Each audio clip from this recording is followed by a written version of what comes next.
'Twas some time before Christmas, and all through the maison, Jules was finding it hard to get his praise on, for his jolly mood had been soured somewhat by a video game mechanic that made his blood run hot. Ice levels, he moaned as the muscles clenched in his chin. These sections can get in the bin. Slip in and slide in. Could it get any worse? It's like a... He began to curse. Just then, it hit him, and he began to shake. It seemed like Jeremy was beginning to wake. "Oh no, not again!" he exclaimed as he began to feel dizzy. Salt rushed through his veins, and his piss became fizzy. It was too late. He'd lost his single It's time for another not list, because these ice levels suck.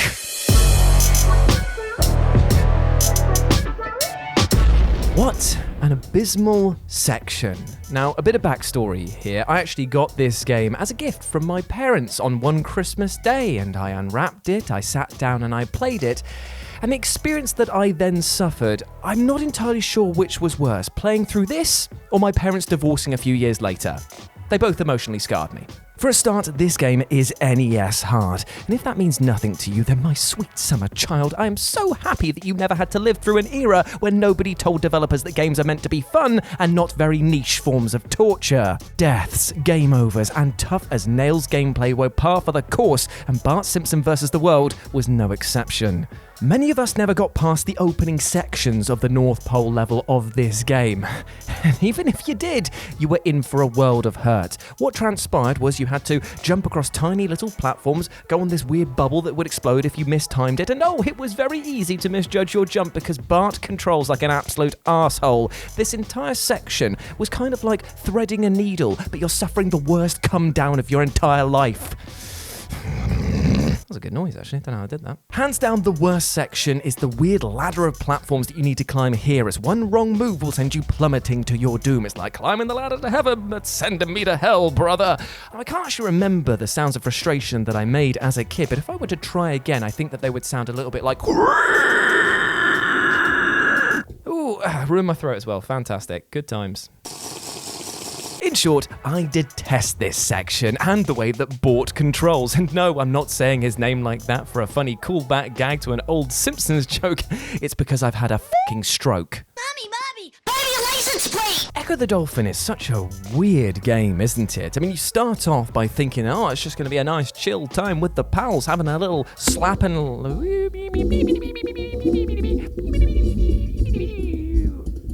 Mike solo. But then, somewhere along the lines, it becomes a story about an alien race trying to take over the world, and that Echo isn't actually a dolphin at all, but another species for another alien race. Sorry, did I skip a few pages there? However, some of you might have never even got to the point where you know the actual plot happens thanks to the Ice Zone, which is not only one of the most frustrating and constricted levels in the entire game, but is just so boring. Now, I hate harshing on Echo the Dolphin. I really, really do, seeing as his franchise is doing about as well as actual dolphins are in real life, aka it's nearly non-existent. God, that was a depressing joke right there. But still, this has all the hallmarks of an absolute duffer of a section. For example, the reason the opening levels were so memorable in this game is because they allowed you to feel free. You'd rush to the surface and burst through into the open air before slamming down into the ocean again and darting all over the place. Here though, well, there was no fun to be had because everything has frozen over, and in its place, all you get is an arduous slog, firing out your sonar, checking the area, firing out your sonar, checking the next area, sliding from hole to hole, looking like an absolute tit as you do it, and then you guessed it, firing out your sonar. Here the setting was actually quite apt because it felt like the entire game froze to a halt and you ended up just getting frostbitten fingers from trying to play through the thing.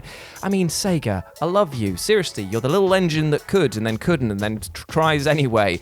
But seriously, shove these mechanics right up your blowhole. Pokémon as a concept is one of wonder, freedom, and absolute unbridled joy, isn't it? As your mum kicks you out of your house with the usual promise of destiny, adventure, and all that bollocks, which is actually just a clear excuse to get you out of the picture while she moves Mr. Mime in so that he can get his hands on her not-so-invisible box. That's my one per list. It's not a list, so it doesn't count. You're free to do whatever you want, to battle who you want, and of course, ride that goddamn bike to Kingdom Come. Except for indoors, that's just rude. That is until Route 217 rears its ugly head. Acting as a quite literal roadblock to the player, this route will force you to march through thick snow at a speed that makes erosion look snappy. And it denies you the option to run or use the bike, and occasionally will completely blind players with blasts of icy wind. Get this, it gets even better, /worse, oh my god, I can't believe I'm reliving this moment, because the environment itself will actually do damage to your Pokemon. Yes, that's right, if you have non-ice Pokemon on your team, then each and every round they'll get a bit of frost chip damage. How delightful! I know I'm smiling, but I'm dying inside. But you know what, in that respect, this section, Route 217, actually has a pretty killer motif. It's just a shame that motif reads, "This will drain your fucking soul." Okay, listen, I know that you just want me to say the line, bought and all that, but I'm actually going to try and explain why people don't like the high road, because it's very easy to just be like, oh, it's so hard, but let's explain why. Let's go to why. I hate this level. First up, the Warthogs. These absolute wankers just charge up and down the bridge, and why the hell do they get to float over the gaps in the bridge that we have to precariously navigate? I don't think that it's a big request to ask that enemies obey the same laws of physics that we do, right? And why are their hitboxes so large? I swear, so many times that I've jumped clear over these smelly dicks only to be sent to Bandicoot heaven. It is infuriating. Next up, let's talk about the turtles. And as I said before in a previous Choose Your Own Adventure, I am a huge fan of the Teenage Mutant Ninja Turtles. I was having a great time with all the boys down in the sewers eating pizza. But these Chelonia chodes, well, they are a different type of pizza, and that is a piece of shit. Pizza shit. Damn, I said piece of. Bouncing on their shells is like a waking nightmare thanks to the odd bouncing mechanics, and as such it means that you can land in such a way that your angle of trajectory is thrown off so much that you effectively pencil dive your way to doom. And on top of all of this, some absolute ferret of a human decided that they wanted to put some ice slopes into the mix to really put pepper in your pee hole. Cheers, mate. So that's why I hate this level, and why getting a platinum relic on it almost broke me. So here we are, at the point that you've all been waiting for. So let's say it together in unison, the one catchphrase that describes our feeling on the high road. I am not a duck. Wait, that's the wrong one. Ice controls, pinball, mix them together. What could go wrong?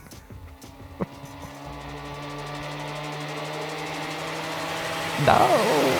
But you know what, friend? Just before you start carving out a new level of hell for such a horrible combination of gameplay types, here in this otherwise brilliant little handheld pinball game known as Super Mario Spinball, it's not actually how the ball handles on the ice, but it's just that the stage is utterly ball bag. When you first look at things, all appears to be well and swell. You've got your snow, you've got your Shy Guy having a wee prance about, and a cheery looking snowman. It's all very sickening. The problem is that that's kind of it for the first section, and repeatedly hitting the Shy Guys for coins becomes about as boring as a drill convention. Yep, no, I deserve this. And as you smash Mario over and over with a paddle, kind of like he's some weird frat boy in an initiation that really shouldn't be spoken about, you start to realize something. This is it. This is his existence, just back and forth, trying to hit the Shy Guy, back and forth, trying to hit the Shy Guy, missing, trying to hit the Shy Guy, missing, hit, back and forth, on and on, rolling, forever rolling. There we go, got the bastard. Okay, finally we can move on and, oh no, what is this fresh hell? Penguins that now take 2 hits to take down. This all better be worth it. I hope I get to piss on Frosty the Snowman's face or something when I get to the boss. What do you mean the boss of this snow-themed level is a bloody fish? Whew, well, I've definitely warmed up a bit. My heart of ice has definitely melted and has now been replaced with a heart made of, fizzy piss. I definitely need to go and see a doctor after this, but consider this a bonus round before I go, because I really don't want to talk about this game very much. Sonic 06 and White Acropolis. If you need a short explanation as to why this snow level absolutely, unmistakably sucks, then it's this. You can snowboard back up the hill at full speed. Physics and this fucking game be damned. Merry Christmas. See, I knew this was going to happen. Hello, Dialer Dickhead, Jules speaking. No, look, I really don't want to speak any more about Sonic 06. It is an utter embarrassment of a game. If Sega and this level were the spirit of Christmas, then it would be a battered shoebox filled with the Grinch's pubes handed to me by a Santa with vomit in his beard. You know what? I would rather take a loaf of bread, dunk it in water, put it in a freezer, and then take the resulting mess and try to insert it into my stomach via the gap between my fingernails. That is how little I want to play it. Ho ho holy shit, this game is bad. Good day. Merry Christmas, everyone. And there we go, my friends. That was another not list, or another episode of These Things Suck, as it's also known. I've been Jules, and I hope that you enjoyed that, my friend. I hope that you enjoyed this little gift of anger and shortening of my lifespan that I'm giving to you each and every episode. But if you want to chat to me further, then you can do so over on Twitter at RetroJ0, or you can swing by Live and Let's Dice. It's my personal gaming channel where I stream every single Wednesday and Sunday, and it'd be great to see you over there. But before I go, my friends, I know that I appear very angry, but I do want to give you one good gift before we see out this very strange year. And that is a gift that you can actually give to yourself every single day, and that is just being kind to yourself. You are a massive ledge. I keep stressing this over and over again because it's true. Be kind to yourself. It is the best present that we can ever give. And if we do so, won't just affect our literal present, but allow us to go on and live a healthier and happier future. Treat yourself fairly, both mentally and physically. Have a great Christmas, whatever it is you get up to. And I'll speak to you soon, alright? Peace out. We are outie, bro.